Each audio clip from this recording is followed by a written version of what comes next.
What's going on, guys? Hope you're well. This is Robert on behalf of Radar Busters. We're going to show you some, we're going to have some fun tonight with some radar. And if you like the video, please give us a thumbs up. Subscribe to our YouTube channel. You're going to get more content, unusual content, some fun content, things that you may not see other places. Visit us at Facebook, Radar Busters Online there. We'd love to see you. Get involved in the conversations there. We'll have content up there that we won't have on YouTube, and of course Twitter. If you use Twitter, please join us over there at Radar Busters. So anyway, let's get to it. Let's have some fun. We are going to do another kind of reactivity test, but we're going to do it in the context of what it's like in this cat and mouse game to be the cat. So we're going to put ourselves on the other side of that police radar gun, and we're going to show you what it's like from the perspective of a police officer. And what we're going to do is set up a trap here, basically ourselves. We're going to be sitting off to the side of the road. It's nighttime, so it'll be like an ambush. We're going to put our antenna towards the front, and we're going to be running a variety of different ways. We're going to show you some I/O. We're going to show you some quick trigger. We're going to show you some constant on. And you're going to be able to see how quickly the radar gun can get your speed. Most of the time we're looking at how quickly the radar detector can react to a detection. But now we're going to show you the other side of that, which is how quickly the police radar, all the time they need, which is very little, about 100 milliseconds. So we'll show you that. We're going to have a Uniden R9 alongside here, so you're going to be able to see how quick. We already know in our last test. You're welcome to see those videos. We'll have links to them down there below our video description. You'll be able to see that. But the Uniden, all the Unidens, the R9, R8, R7, R4, R3, all are very quick at reacting. The Whistler Titan is reacting. Some of the other detectors are not quite as quick to react, particularly on K-band, but we're going to do right now 35.5, and you're going to see what it's like and why it's important to have a fast radar detector. Again, if your radar detector is too slow to react, to detect, strong or weak, doesn't really matter, you're not going to be able to detect that I/O shot or quick trigger shot, no matter how sensitive the detector is. So just keep that in mind. We consider the speed, reactivity, responsiveness more important than sensitivity. All the radar detectors today in the top tier are going to be sensitive enough to detect radar. It really comes down to reactivity, responsiveness, and speed. And that's what it's all about. We're going to show you that. So we're going to have some fun, and let's get to it. Okay, let's see how we do with some I/O here. Here you go. Front Ka-band 35500. So when you see the front, I'm transmitting on the display screen, and when you see hold, I have it back to RF hold, and I'm not transmitting.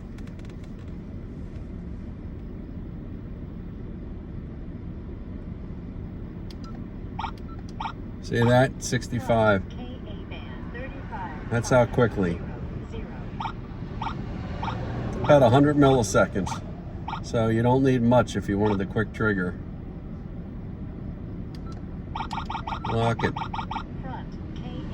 It's already on hold.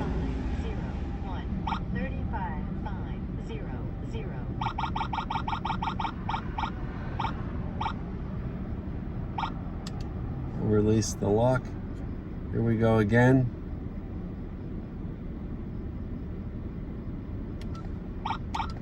$60.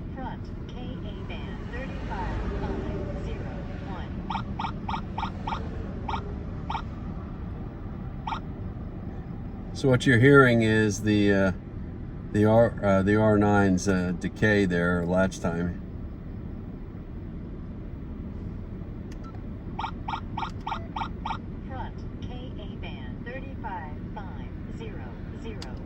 Very quickly.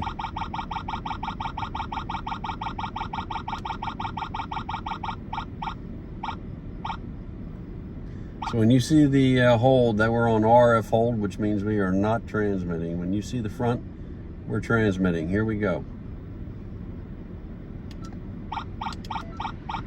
Front Ka-band 35500.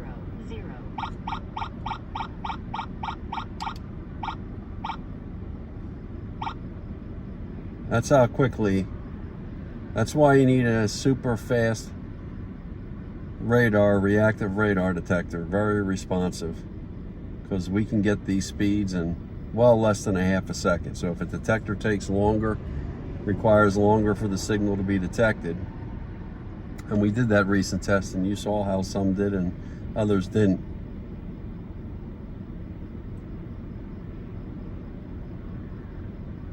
You'd see where you're at risk for instant on or a quick trigger.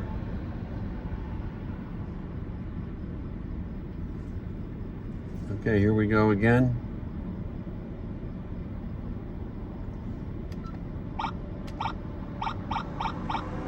K-band 35500. So we're just on and off. We're going to do this. Front K-band 35500. So it doesn't take long.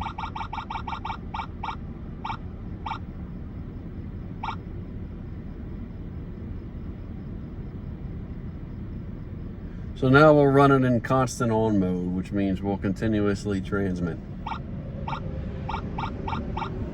K-band 35500. Now we're only doing stationary approaching. You can do front and rear antennas, stationary both directions, stationary rear only. You can do moving approaching, moving same lane.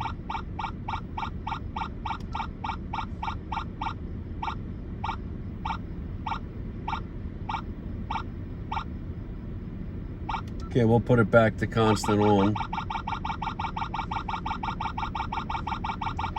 And all that means is we're just continuously transmitting. And then you're going to see the car when the speed comes in.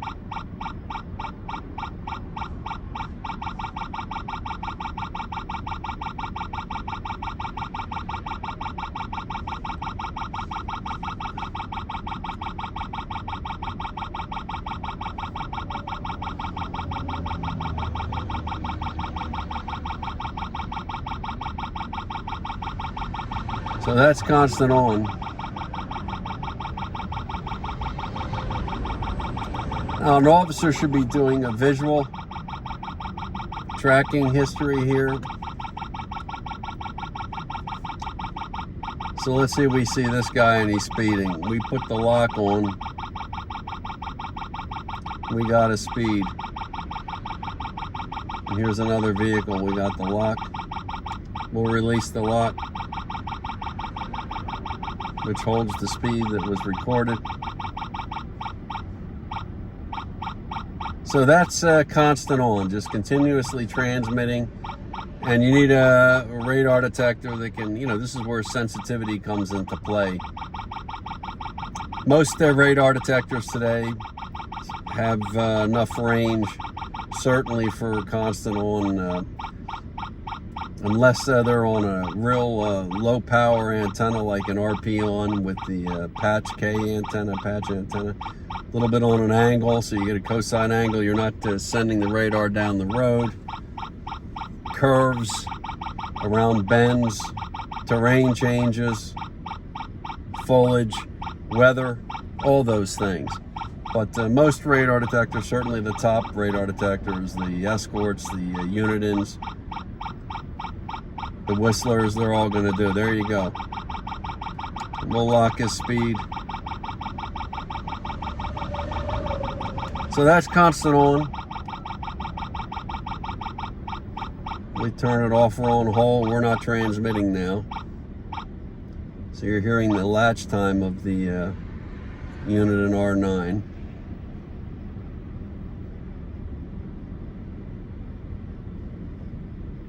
And this is what they do. Just wait. There you go, 63. How quickly that was. We'll do some quick triggers. There it is, just like that. Got the speed, locked it, and turned it off. Release the lock.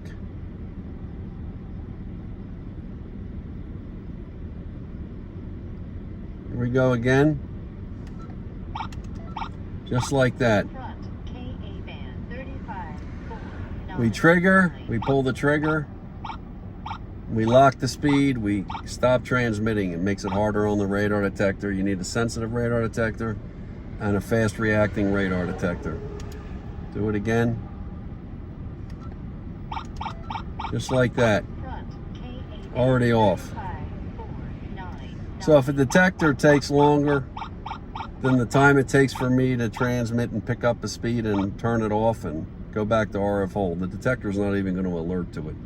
And that's even at the close range. Imagine if you're farther away and the signal gets weaker. So, okay, we switched up to a Raptor RP-1 with the patch antenna. This is the ones that they use, Pennsylvania State Police, and we ran across one in Arizona. Very low power, horizontally polarized K-band patch antenna, which is really great for ambush. Perfect for Pennsylvania since they have to operate from a stationary position only. So very difficult to detect, need a very sensitive detector, and you also need a quick one. So we're going to do some quick IO shots. Let's see what happens here. Look at that, off already. Boom. So when you see the hold on the screen there, that means RF hold. That means we are not transmitting. And then when we transmit, you'll see, here we go. Truck coming, we'll release the lock. We're gonna nail it.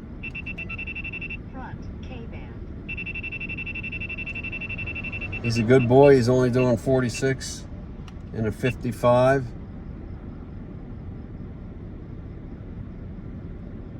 Not transmitting, here we go.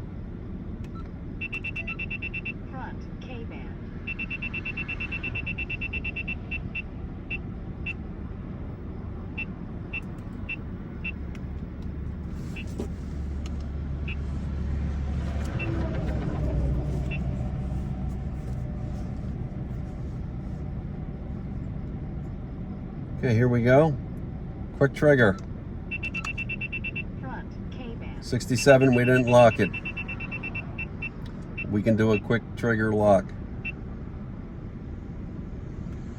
RF hold, we're going to transmit.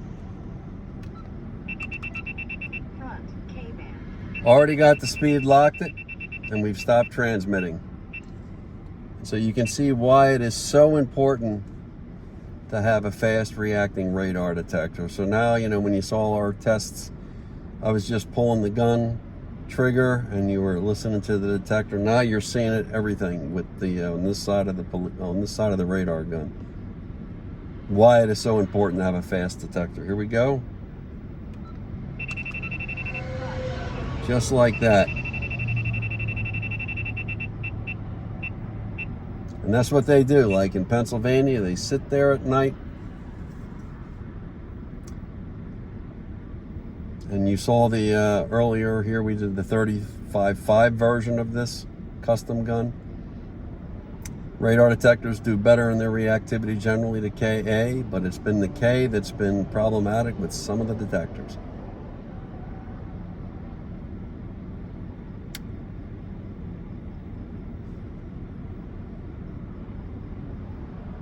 Do another quick trigger. Quick enough to get a speed. Another truck doing good.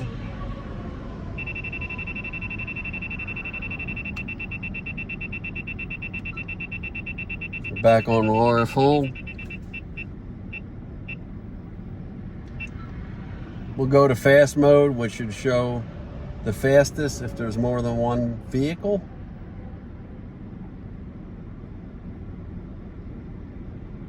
We're not transmitting now. This is what these guys do at night, or during the day in a hidden position.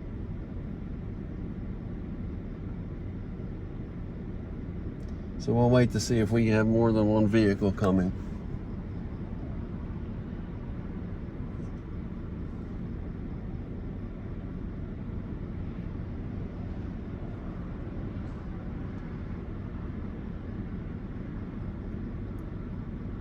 Here we go. Ah, we got some speeders there. 86. The other one was doing 69. So there you go. We locked the 86. We tracked 2 vehicles, and the RP-1 got the speeders. So he's doing 31 over. That would be me. Okay, we're going to stop transmitting. There is that guy's speed. Bad, bad, bad boy. Okay, we'll release the lock. So that's the way they can track more than one vehicle. If you ever get pulled over and there's more than one and you say, well, how do we know that it was me? The officer can see which vehicle is moving visually quicker, as we just did, and we have that faster speed. So it's strongest and fastest, and this is the mode we're in right now, which is great for tracking multiple vehicles. Looks like we got a car coming around. They don't know we're here. We see the lights. Here we go. 69, 14 over. I'm going to cut the truckers the brake.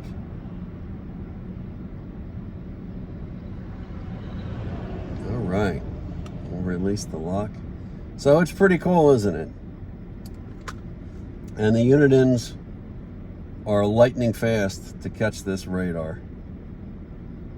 Others, the Titan II, others not so much. Here we go. Front K-band. Okay. We'll go to constant on mode just to show you what that's like. And, you know, lazy cop in a town, when the speed limit drops, he'll just turn this thing on, and then it'll be continually transmitting.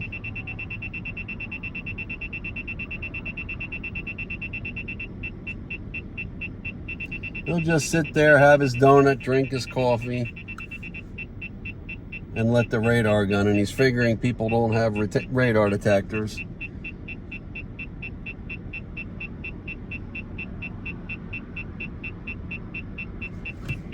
Now, of course, he's not going to have a radar detector going. We're going to turn the volume down, but we'll just let it sit.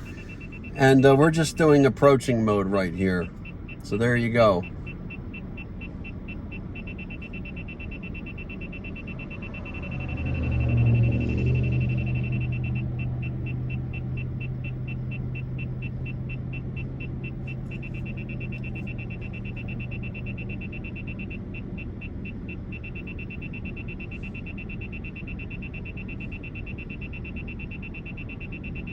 And then you get a tracking history here. You'll see those little bars to the numbers. And that'll give you a tracking history. And the higher that number, the longer the track is. See that? And you see people tend to slow down when a car is sitting there with the lights low. You know that look when you're driving and you see a vehicle on the side of the road pointing with its parking lights on. You all been there, right? So this is constant on. So to just be a little clear about this whole idea of constant on versus instant on versus quick trigger. Constant on really refers to the duration when the radar is turned on from RF hold. So if the duration is short, we would call that instant on. If it's extremely short, it's quick trigger. And if it's constant on, it's the kind of thing that would run for a few seconds.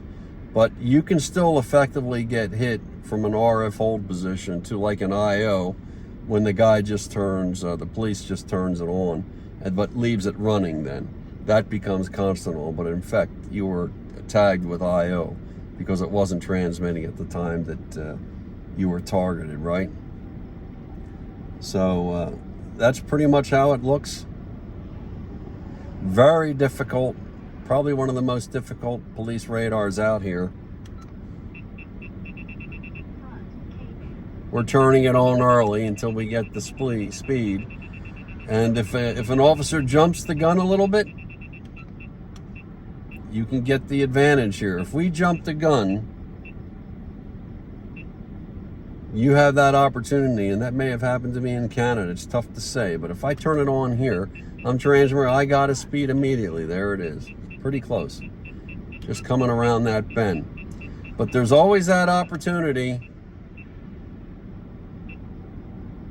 rare as it may be, to outbreak like we may have in Canada when we were driving with the Uniden R9. We'll turn it on.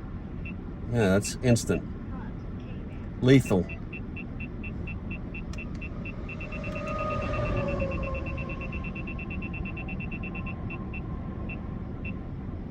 Now what can also be done here is we can do, Pennsylvania is notorious for doing this. I'm just going to turn a little bit on the angle here. So what we're doing is we're not pointing down the road, we're pointing a little bit across it. It has a 12 degree beam divergence, both the Ka version of this Kustom as well as the patch antenna K. So we'll turn that on, transmit. See, the range is reduced maybe just a hair.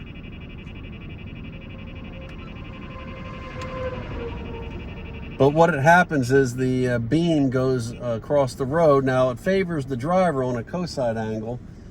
It always favors the driver if you're hitting a little bit on an angle. But what it does do is make it harder for even a sensitive radar detector to pick it up, especially an IO operation. Here we go. See, we're a little bit less range. There he is. But if we're at night, you don't see it. You're not getting advanced warning with a radar detector because I'm not sending that signal down the road. It's going to be that much harder to detect. So there are a variety of different ways to do this. Make it harder. So we can turn a little bit more. Again, it's going to favor the driver a little bit. We'll pitch this antenna a little bit more across the road. You'll see the range reduced.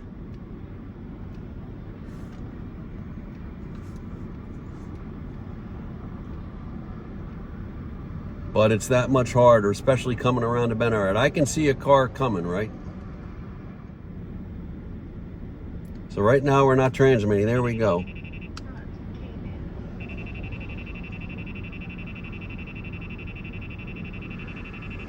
See, we really cut the range down.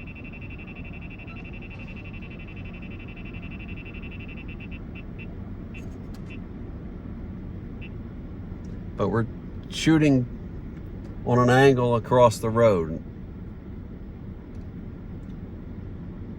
And if you're in an ambush with your lights off sitting at night, as they often are, you're not going to have much time to react.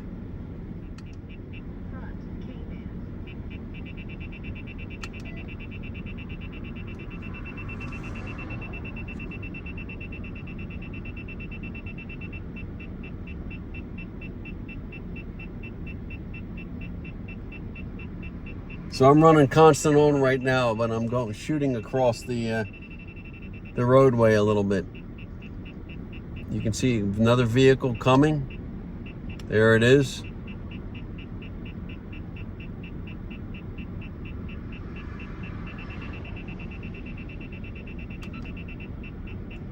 We'll stop transmitting, go back to RF hold. We'll release our lock.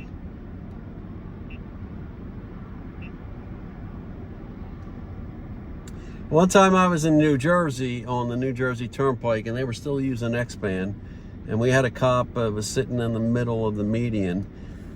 Lots of trees, lots of foliage, and he was doing one of these shots with an old MPH K55 X-band unit. See the range cut down, but 70 and a 55 would have been nailed. That's 15 over.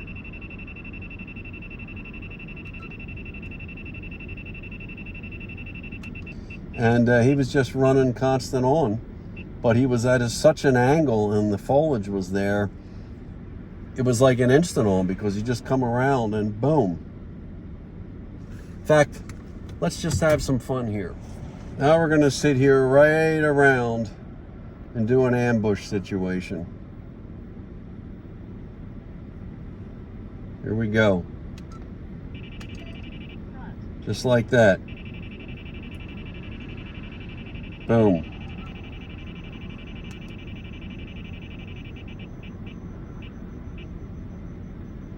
We're shooting a little bit across on an angle here. This is what they do. Lethal.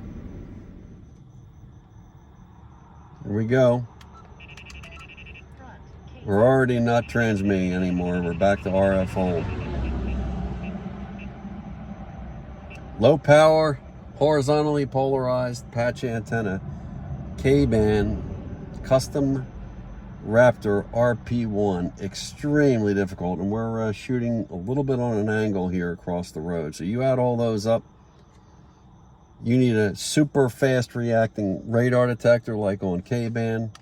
Uniden's the Whistler Titan, but you also need the sensitivity to pick up this weak transmission. And then we can make constant on difficult to detect, because now we're around the bend. We have a low power RP-1, K-band, horizontally polarized, very short distance, close range. We're on an angle here. So there you see him when we track him. There you see the vehicle track.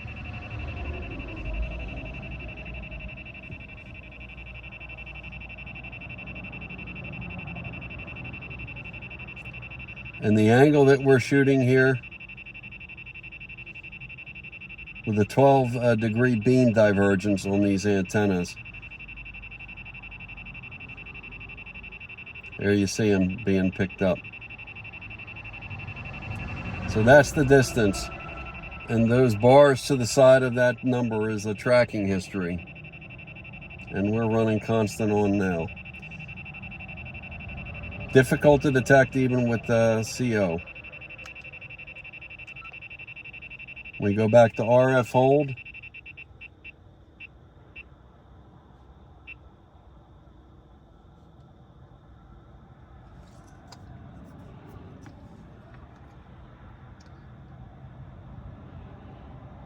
Here we go. 72 and a 55. That's 17 over. Okay, we got a vehicle coming. There you have it, 70. 15 over.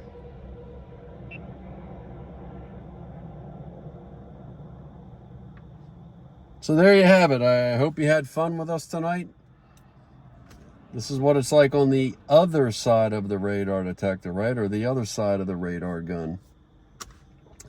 And you get a chance to see how they operate these things. And moral of the story, need a sensitive radar detector, but you also need a quick reacting one, because you can see how about 100 milliseconds are all these guns need today, these digital radars, to get a speed when you're in the capture range. So you need a fast detector both on K and Ka, and if you're in an area like Ohio or New Jersey or some of the southern states where some small towns have them, X-band as well. Don't roll out X-band. So anyway, thanks for watching. Hope you had fun with us, and please, again, visit radarbusters.com for all your countermeasure needs, and join us on Facebook at Radar Busters Online. Look for the little rabbit logo. We'd love to have you on there with us, and Twitter as well. And we'll see you soon. Drive safe, drive smart. Most importantly, drive protected. Take care, guys.